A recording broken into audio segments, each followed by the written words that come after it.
Hey, this is Keith from Outlaw Speed Shop. I have a Hot Wheels Demon that I got from somebody. It is pretty beat up. This has a plastic base, which I'm not a fan of. However, they are easy to work with insofar as taking them apart, except for when you try to pry like I am and you end up cracking the rear part from the stud through the bumper. Aside from that, it's not too bad. The This particular model, even though it's pretty beat, it it has that spoilers look to it. Obviously, it has the rear spoiler. It's got the open engine compartment, and it's pretty much it is the same motor that would come on any of the spoilers from back in the day. So I thought, let's do something a little bit different. I didn't go with a Spectraflame style paint.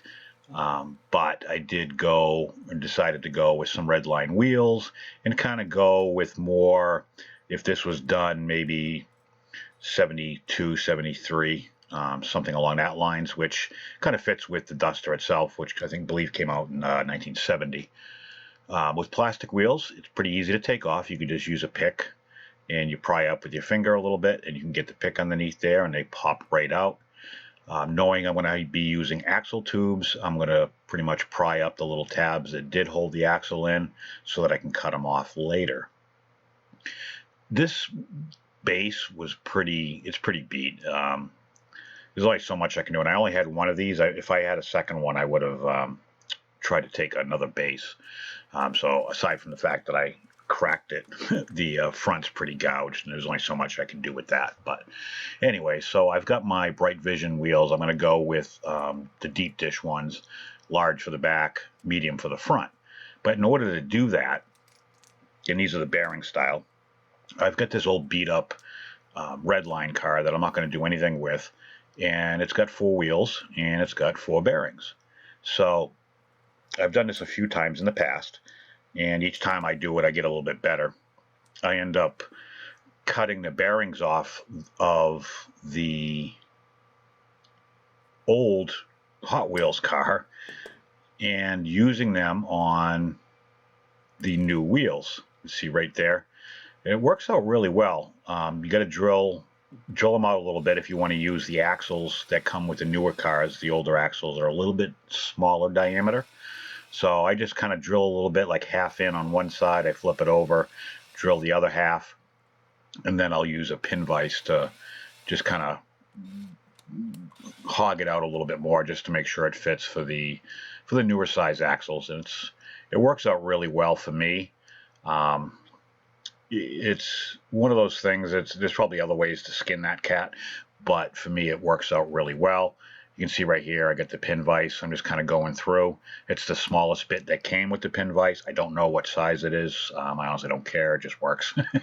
A lot of this is improvising, but you can see how I put the axle half into the actual bearing, and then I'm just going to push it right in, and it works out really well. So after stripping the paint, the body, for as bad as it looked, really isn't all that bad. There's some minor imperfections, but nothing, because I'm not going Spectraflame. I'm not overly concerned about it. But after coming out, this was citrus stripped, then washed in warm water. Then I'm going to use my Dremel tool here to make sure I get rid of all the excess paint and any contaminants that might be kicking around left over from when I stripped it, because you never get everything. So the best bet's to always use a wire brush, and that helps get in all the little nooks and crannies that, door lines, any kind, especially this one with the hood the way it is, or lack of hood, the engine compartment itself. Just really helps get all the excess paint out, because that will show up. It'll stand out really bad when you paint. To me, it just works out really well. I happen to have a brass one that I'm using. I'm not partial to either brass or the regular steel ones. Brass is a little softer, a little easier on the actual casting itself. They degrade a lot faster though, so is 6 of one, half a dozen of the other.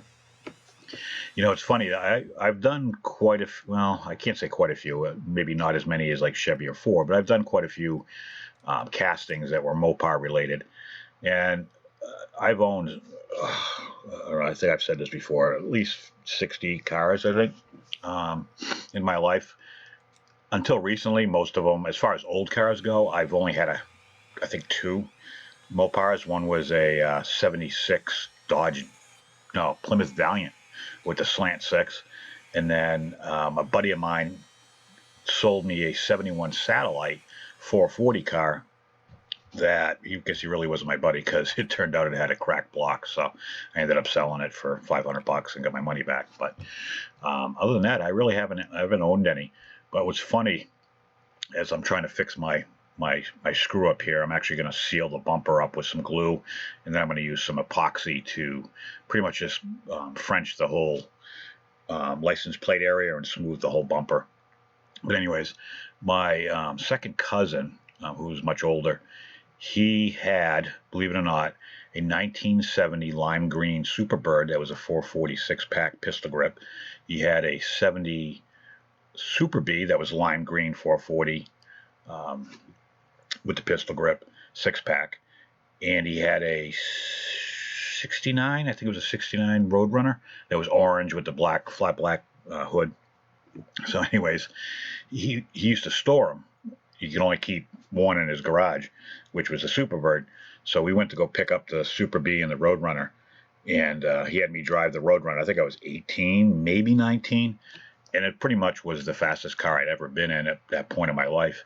And we're driving back on the highway, and I'm in second gear, and I didn't know where I was going coming back, which he was going a different way. But anyways, I digress.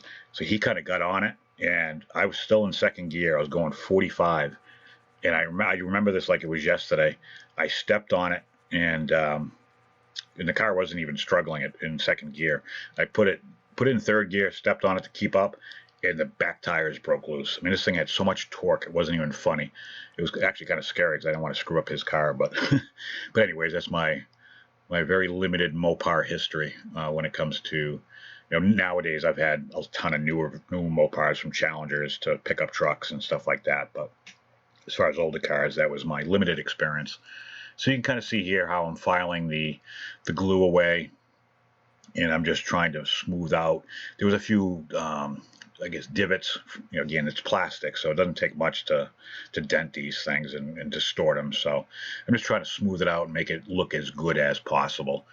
And the sandpaper is 360 grit, which seemed to work pretty good. It got the glue off, and it made it secure enough where that little bit of a crack that it did have, even it went all the way through, but it wasn't enough to be completely insane looking. So it wasn't horrible to fix, but it was something that needed attention, and it would have stuck out really bad if I hadn't have fixed it.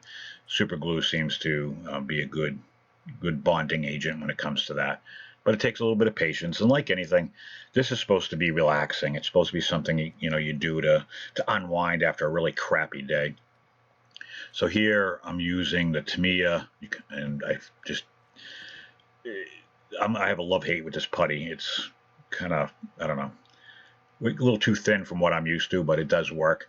I've had it forever. I think I've used it once, maybe twice, but I'm using it to not only smooth the area where I did the glue, but also to fill in the license plate hole or the indentation, just to kind of smooth out the rear bumper. You can use whatever you want to put it on. I'm using my finger. The stuff will stay there until you actually scrub it off, because it seems to stick to a lot, except for really what you want it to. But in this case, it worked out pretty well. So I primed the body with some Tamiya fine gray primer. This stuff works really good. I like it. I've used it on just about everything. And I'm going to go with a garnet red from Splash Paints. It's a metallic, and unfortunately I can't really show how great the metallic looks, and it's real fine. It's really hard to see. You can only see it under certain lights, but it's there, and it gives it a nice deep look. So, and again, I'm showing everything in the order that I'm doing it. So, if it seems like I'm bouncing around, I'm bouncing around. The axle tubes, I'm using a 1/16 K&S tubing. I just mark off the entire length that I need, both front and rear.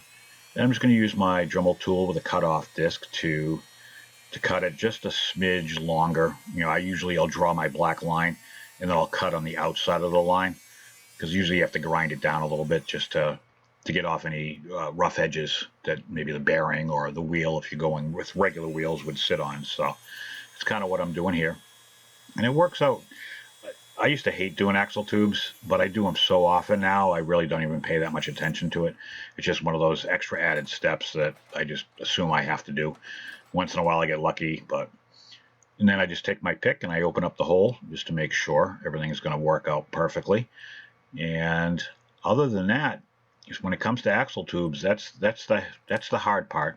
A little tip that I do is I take a piece of piano wire, which I believe is 0.024 from K&S as well.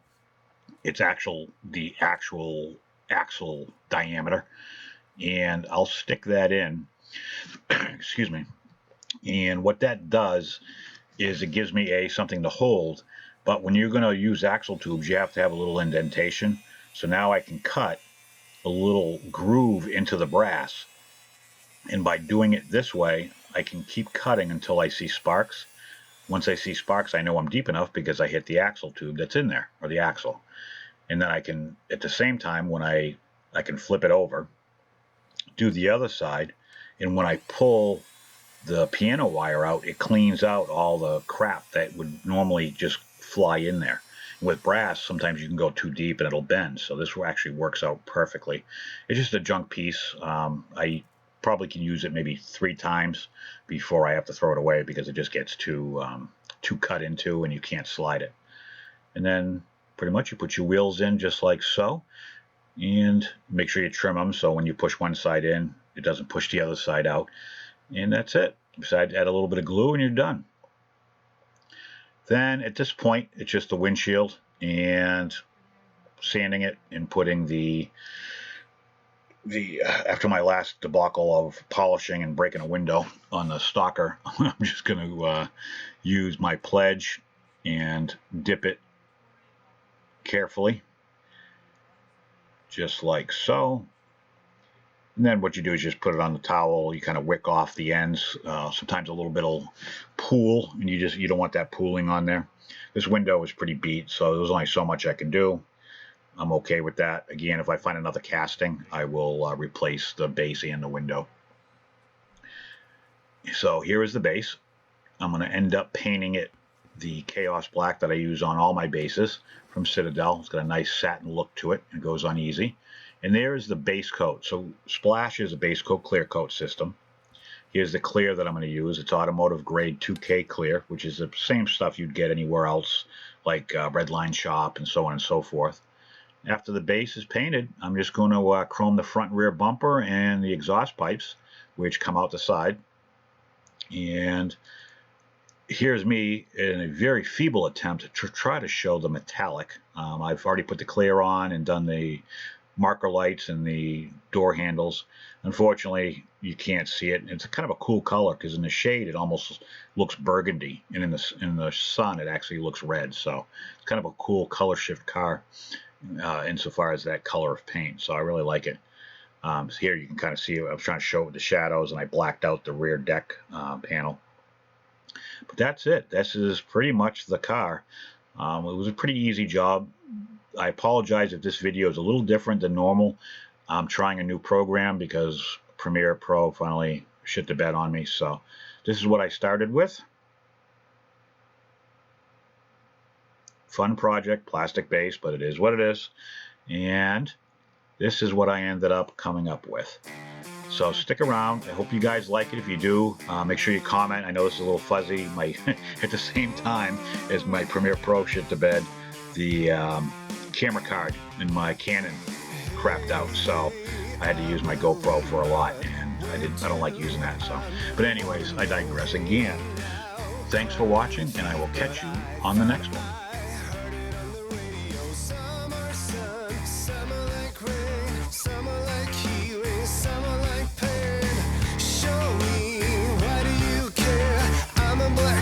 Just send me a prayer and I'll spread my wings in the sky.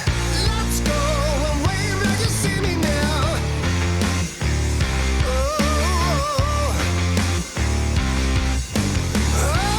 oh, we're flying high.